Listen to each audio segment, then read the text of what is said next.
Hello guys, good day.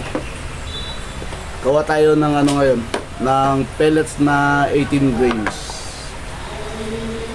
Molde natin is store molds, 6 holes guys, 6 holes. Yung magtatanong pala, hindi na ako mag-comment sa inyo, mag-reply. Saan ko ito nabili? Kay Warren Sumailo. Magkano? 55k. Okay. Kayo na po bahala humingi ng tawad sa kanya kung mayroon kayong kasalanan.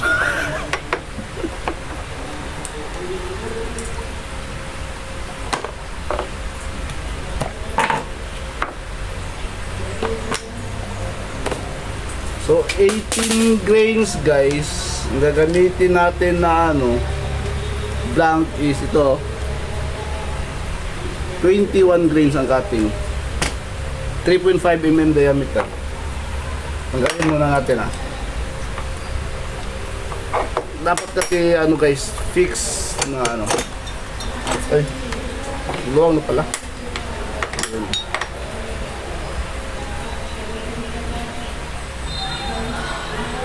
Pero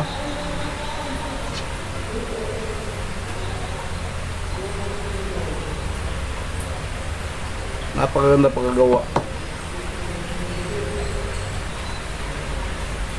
Buti na lang andyan si Turmolds, kung wala kamuti na naman sana tayo sa ano, sa GSB. Lalo na ngayon, nakagira na naman sa Iran. Magiging mahal na naman yan. Increase na naman, ngayon na, lalo na ngayon, nag-increase na yung mga petrolyo. Kawawa tayo nito.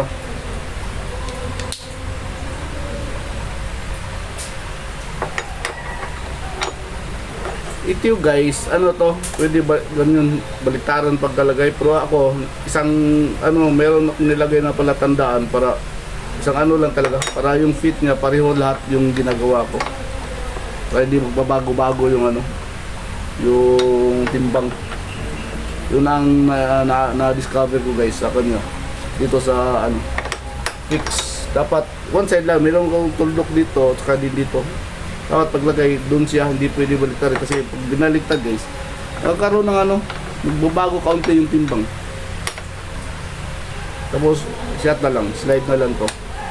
Huwag pilitin guys. Yun.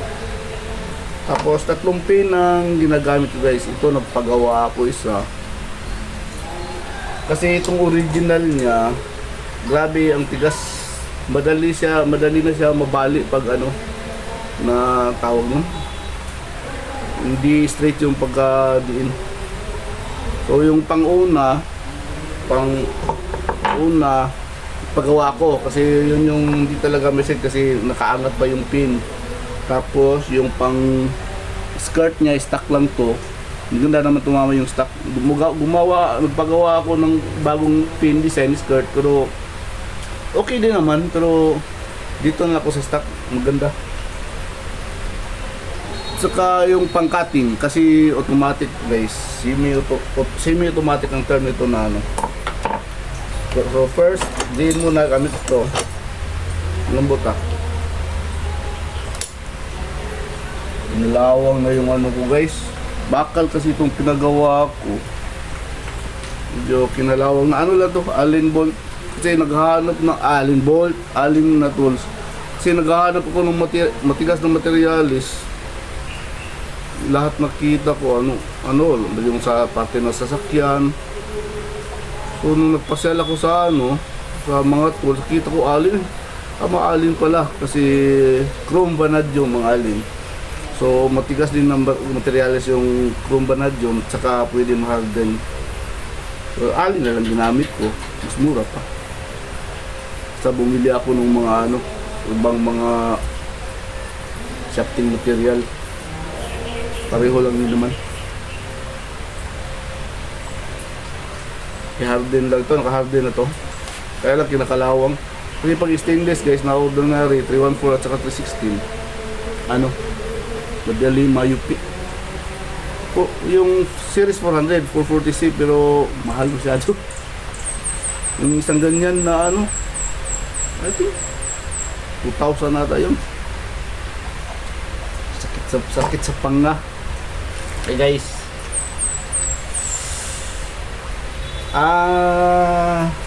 Meron nagtanong sa akin, lagi naman tinatanong niya sa akin guys, wala lang akong time mag-reply. Kasi medyo mahabang usapan.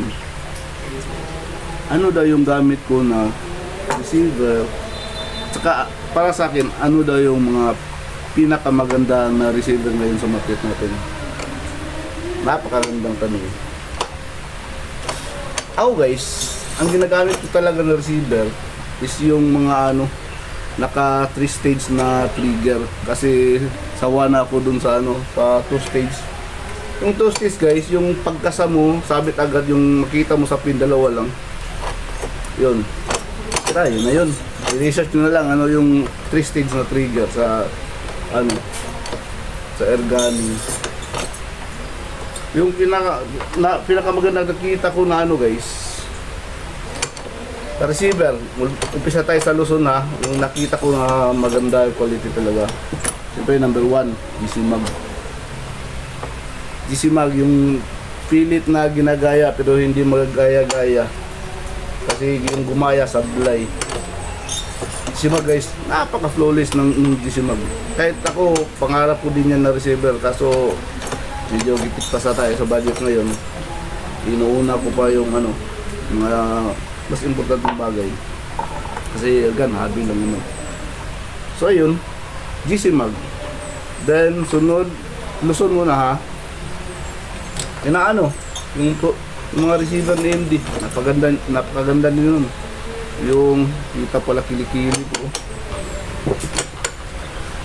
Paganda din nun nung receiver ni MD, yung Kankero at saka Marksman.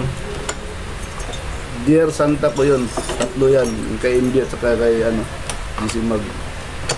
Baka next year siguro, baka pag hindi nagigit, makalunguluwang tayo. Lagi kasi guys, although binigyan ako ng Onyx barrel, pero wala, pigado parati kasi yung mga blank barrel na dumadating is maraming waste. Maraming waste guys. Lambot. Tayo nito. Kung hindi makating to, need ko i-adjust tong i-adjust itong ito. Lambot masyado. Kaya tingnan natin kung nakating ba. Yun.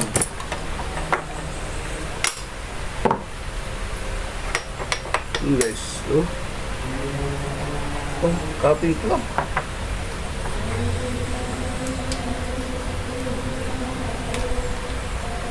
Ito siya guys pellet ganyan siya paglabas, tapos na lang, ay hindi nakating kulang sa diin baguhin natin yung setting. Ito waste ito, siyempre hindi nakating ito din waste tong unang guys. Kailangan talaga masetting ito ko lang sa ito, manual lang yung puncher natin o yung ba nakating ko lang. Lagay na to dito sa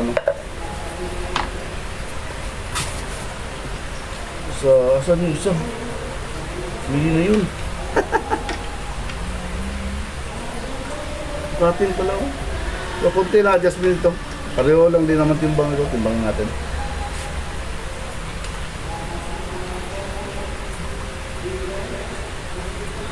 Katin pala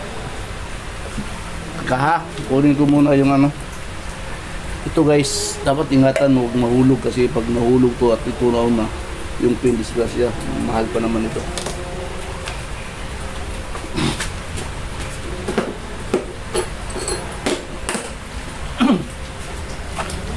Itong ginawa ko guys, DIY ko to na tawag na to, puncher. Ito para itong sa tinupya ko yung logic nito sa yung paggawa ng slab.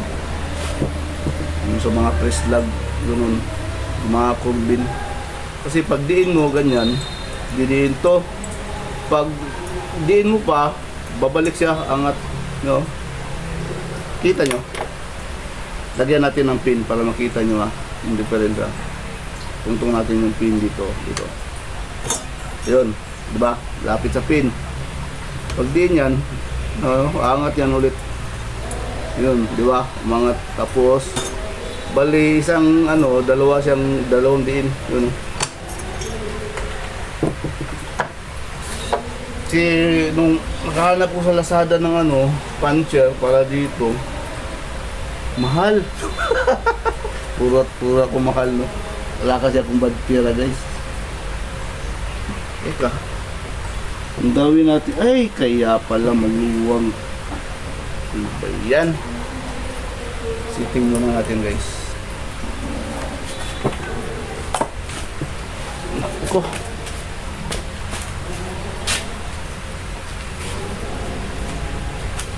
Sana yung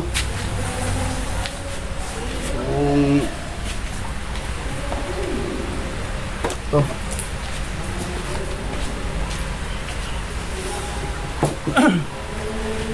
Buwang pala siya.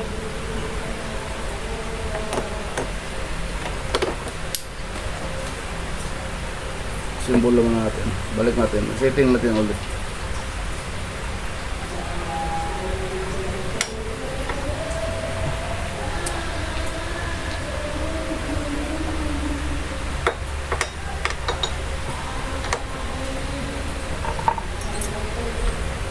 Ganito pag setting yun, guys. Dapat malambot. Ano pa? Atas konti.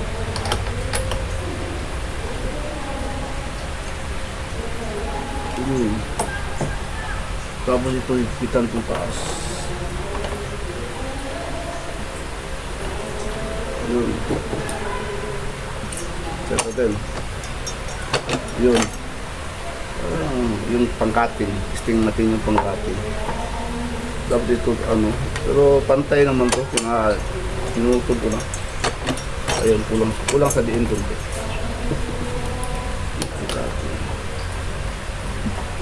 Yun.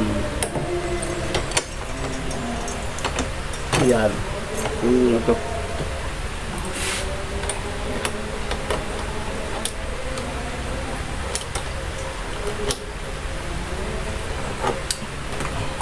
So ay yun, guys, puro DIY tayo.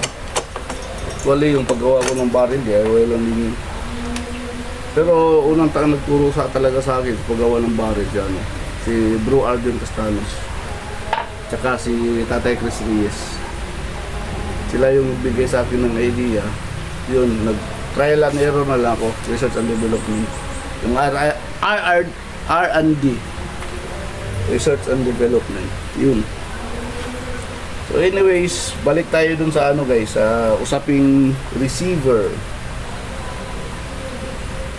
Yun, MD sa Luzon, sino pa ba? Si Phantom. Maganda din yung receiver ng Phantom. Tapos sa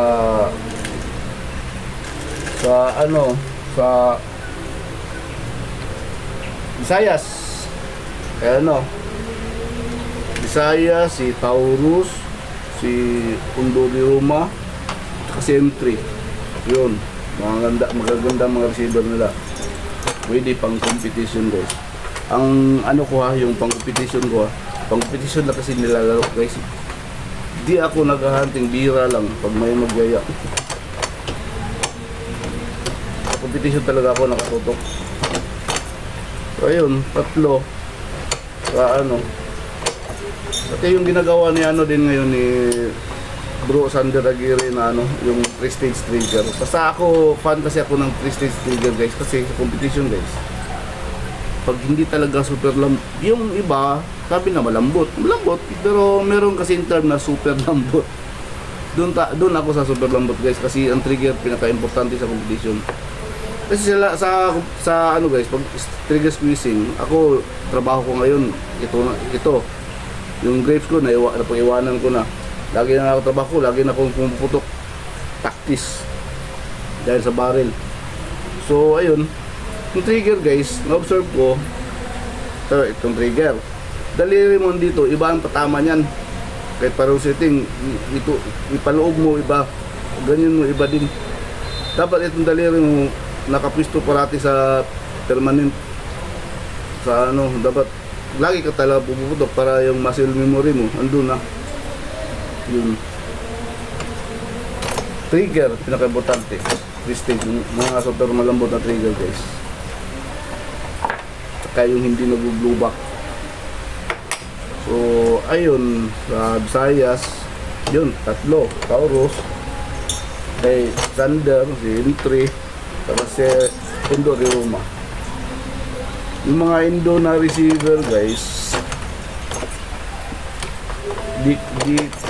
mga malalambot ang trigger pero hindi ko may recommend kasi dumaan na rin ako niyan.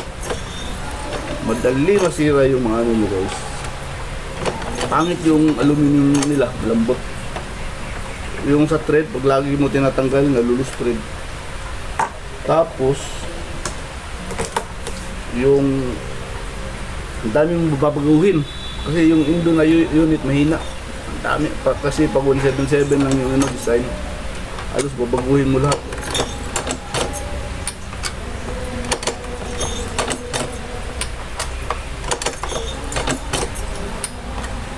So ayun, dito sa Mindanao yung mga receiver, Bultar receiver guys, yun ginagamit namin dito sa competition. Tapos yung kay Warren Sumailo, yung WS na hammer type, at saka ano yung ito, yung Ninja Pro niya, yung mga side lever niya, yung din yung competition. Tsaka yung CPR receiver na kay Tatay Chris, yun ang sa amin sa club namin, Metro Davao, yung gun club, lahat kami meron nun. Pati yung team nila Brian, yung team NB, meron din sila nun kasi napakaganda talaga ng receiver na yun. Yun ang gamit namin. Ang problema lang is hindi yun nagbibenta si Tatay Chris. Gumagawa lang siya para sa tropa namin doon kina Brian kasi kaibigan din sila, kaibigan ano din namin.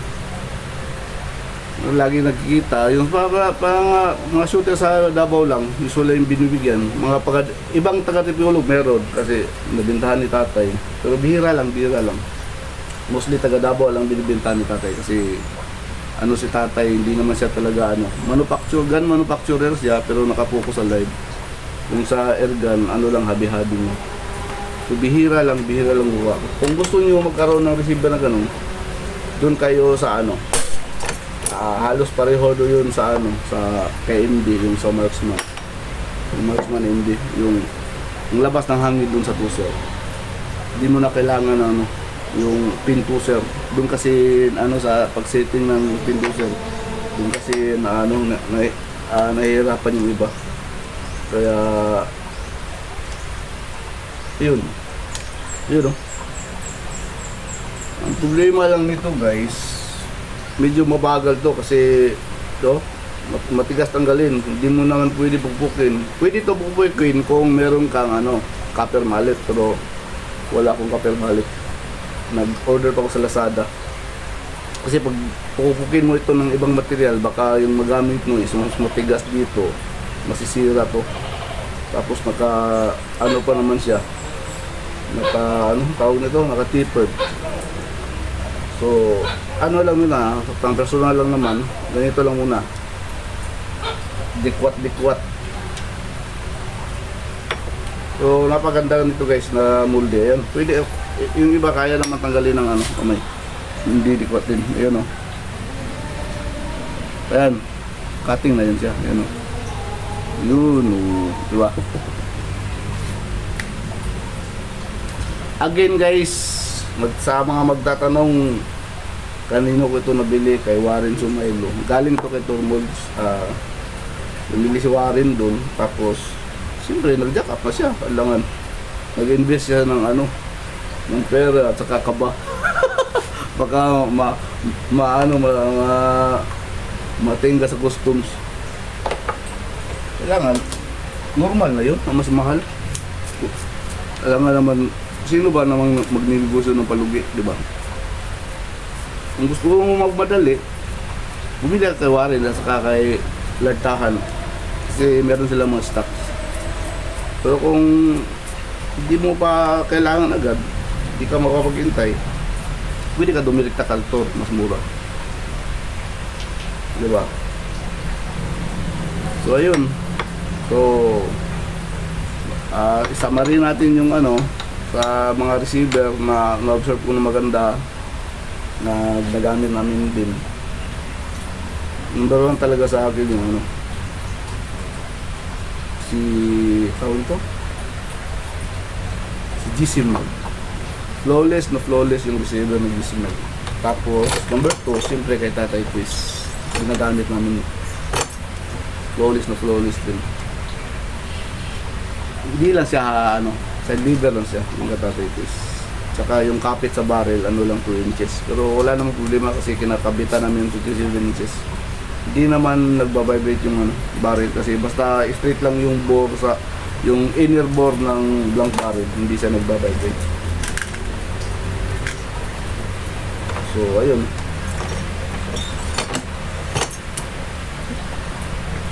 Yung sa receiver guys. Tapos ano naman, scope na naman tayo kasi ito yung mga pinaka-importante na ano, gamit sa PCP, lalo na pag engage ka sa ano, sa competition. So, pero kung hunting ka lang, kahit anong scope na gun, pwede. Wala lang problema sa hunting, malaki naman yung target. Pero sa competition kasi guys, napakaliit ng target. Tapos ang laro ngayon padamihan pa ng X.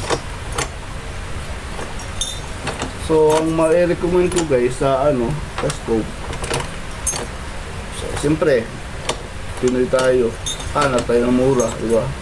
So dun tayo sa China. Sa China guys, na quality na na-observe ko, itong ano, Discovery at saka Victor Optics. Pero ano guys, pati yung kick, maganda din yung kick. Think isang model pa naman yata yung nilabas ng kick, isa o tatlong model. Pero sa Discovery guys, dalawang model yung ano, yung maganda sa Discovery, yung HD at saka ED. Yung baba doon, yung mga LHD, wala, pangit na yun guys. Lumilipat ang grouping mo. Tulad ng, speaking of lumilipat ang grouping guys, ako kasi trabaho ko dito, lagi na napapuputok. Tapos meron akong ano, shooting range dito sa bahay. Mga trupa ko lagi dito sa bahay.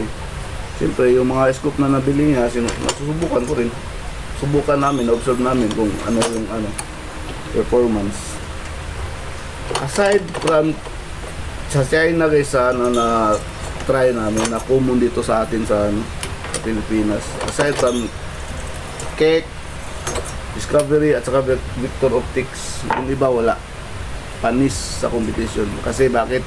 Kahit yung mga HD nila, lumilipat ang groupings, gumagalaw yung cruise line guys. Yung sa turret siguro hindi maganda pagkagawa. Ano siya? Lumilipat. Habang pumuputok ka, dandaan siyang gumagalaw. Tapos habulin mo nang habulin yung ano, patama mo. Yun ang problema sa ano, ibang scope. May scope din na ano, na nag-uumpisa sa letter W, yung grouping talaga, lipat talaga. Hindi yung ano, buti pa yung tigil, kasi yung tigil, ano, dandaan lumilipat, ano, dikit-dikit yung patama mo.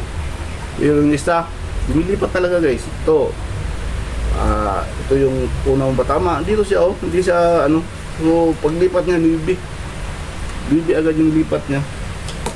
Patay tayo dun. Kaya kung pag-competition ng habol nyo guys, yung mga nabanggit ang ano nyo, gamitin nyo kasi yun ang subok na namin dito sa Mindanao. Saka sa Discovery again, HD at saka ED lang na ano, na model. Tapos sa Victor Optics guys, may na-observe kami sa Victor Optics na pangit ng quality. Kung ano, na lumilipat din yung ano, habang pumuputok ka, observe mo talaga na, kasi ang mga barrel kasi ngayon sa receiver, puro na maganda. Lalo na dito sa amin sa Davao City, kasi siyempre, Onyx. Taga dito ako.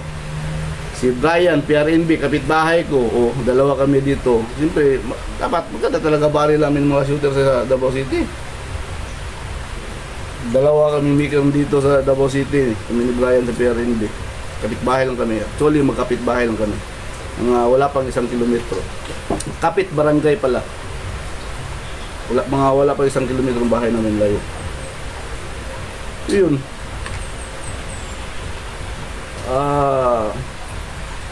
Maganda sa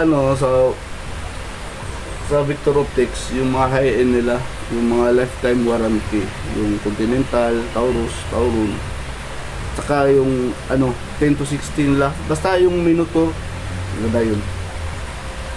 Yun mostly rin gamit dito na lagi na nanalo. Pang yun guys, pang tapat sa Cytron. Pero kung may budget ka, Cytron, maganda talaga Cytron. Saka arcade, siyempre. Ang usapan na pala dito is China. Yung China lang yung binanggit ko guys ha. Pero kung may budget kayo doon sa mga US at saka US at saka friends na brand, siyempre magaganda din yun, pero mahal kasi yun guys. So budget bill lang tayo. Ako ginagamit ko lang Discovery na HD at saka dalawa na lang scoop ko ngayon kasi yung iba bininta ko na. Kasi hindi ko nagustuhan yung performance kaya bininta. Yung naiwan sa akin Element Helix na lang at saka Discovery na HD. Yung Discovery ko na ito yung matagal sa akin, yung gamit ko sa sa one receiver. Subok ko na yun guys. Tagal, no? Tagal ko gumawa ng pellet, no? So, mabilis to guys pag nakakonsentrate ka lang talaga sa paggawa. Yun, 6 lunod na naman. Yun.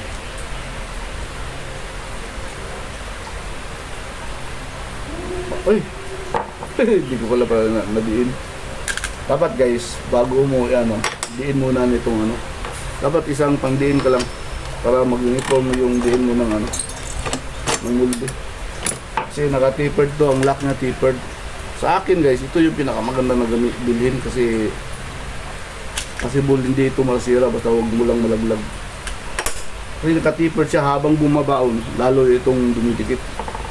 Kaya yung niya, wala masyadong dumi sa gilid. Yung finish niya. Pero anim lang na butas, mabagal nga lang. To guys, kay Turmol, 40k ata to kay Turmol. Hindi ka kay Turmol direct bili.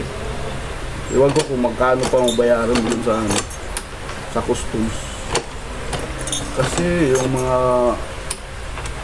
usually yung mga blank barrel ko galing din China. Yung blank barrel ng Connex natin.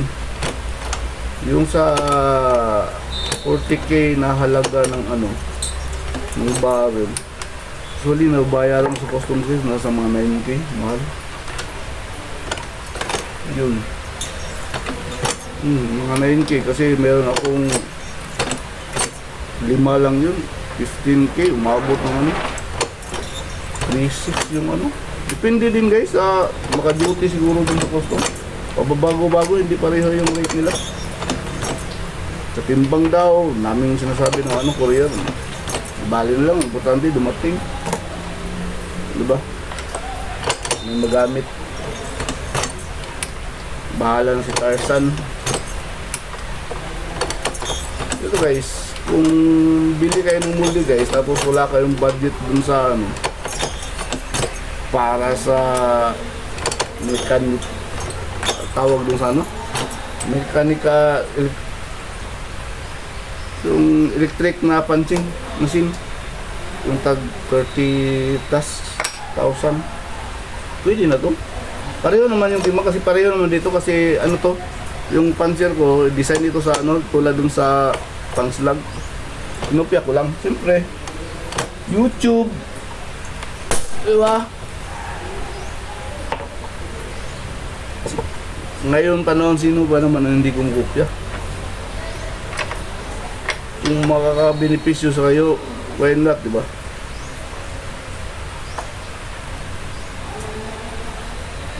Yun. So, picking, yung mga guys matigas. Pero sabi ni nila Bro Lartahat saka ni Warren, ano daw to, pag lagi na ginagamit, kusa daw na daw malalaglag yung pellet. So, bago pa kasi ito guys, yun, 18 grains, 18.2 ata to, yung skirt niya. So, maganda tumama guys. Testing ko. One hole talaga siya. Basta huwag mo ulitan. one hole. Basta huwag ulitan. Para pag-ulitan mo ng putok, ibang usapan na yun. Diba? Hindi. Pero dito sa guys, galing nakaka-stress din, no? Dami kasi mga mayabang, medyo mataas masyado yung tingin sa sarili nila. Ay, nako. Bibigyan mo ng advice, ikaw pa magiging masama. Ay, buhay.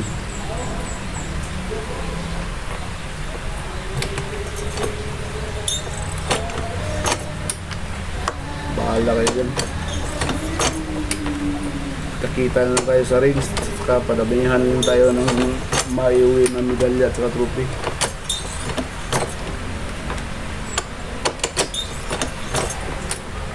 Tula naman yung ligabangan natin. Saka Game of Pride. Kahit na yan. Buti nga natuto ako gumawa ng barrel guys, kasi kung hindi, ako baka matagal na siguro ako natigil ito. Natigil ako ni Mrs. kasi magastos talaga. Sa air gunning guys, kung sasali ka sa sa competition, hindi ka pwede maging kuripot masyado. Kasi pag bibili ka ng mga mura na gamit sa competition guys, mapapamura ka talaga sa ending. Yun ang one thing for sure guys, mapapamura ka talaga. So ayun,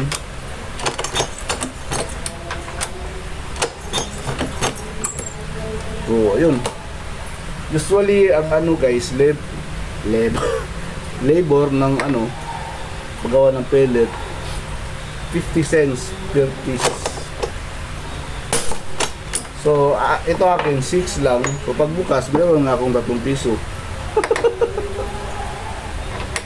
Yun.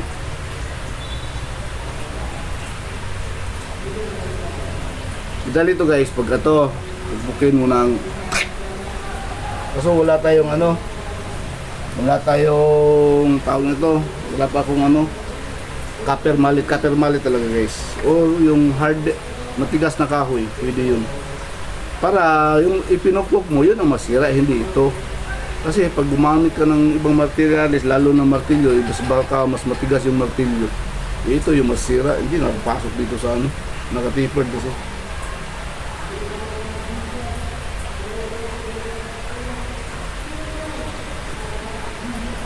Tatlo yung nalaglag, tatlo yung didikwatin natin. Mas mabilis yung 20 holes, lalo na yung 40 holes. Pero pareho lang, mayroon 40 holes si Tormals na, mayroon yung 20 holes. Tapos yung presyo is times 2 din. Pero kung gagamitin mo sa negosyo, mas mabilis yung 20 holes, di ba? Bakit? Alam mo, mabilis yung 20 holes kaysa 40 holes. Pareho lang naman ang cost ng labor. So, lagyan, bili ka ng 20 holes, so 40, lagyan mo na 2 tao. Pareho lang naman yung pasahod mo sa 2 tao kaysa 40 holes na isang tao lang ang gagawa. So, sige, kwentahin nyo, alin ang mas mabilis? Yung 2 tao na sabay gumawa using 20 holes o isang tao na gumawa using 40 holes? Mas mabilis yung 20 holes sa 2, di ba? Yun guys. So kung pala rin ako manalo sa loto, 20 holes lang ako, hindi na ako mag 40 holes. Dalawa pa yung kikita na tao. Dalawa pa yung matutulungan ko, mabibigyan ko ng trabaho. Diba? Bali guys. Baka yung sa mga Connex user natin, baka next month siguro, April, May, o ganun. This summer, baka makaano tayo. Makapagpalabas na tayo ng sarili natin pellet. Dadagdag ako ng muldi guys. Bibilhin ko babae at lalaki para dadami. Diba? Dapat nag-live na lang pala ako. Okay, putulin ko na guys. Walang 36 minutes na. Para hindi na ma-upload. Magreklamo na si Meta. Bye-bye.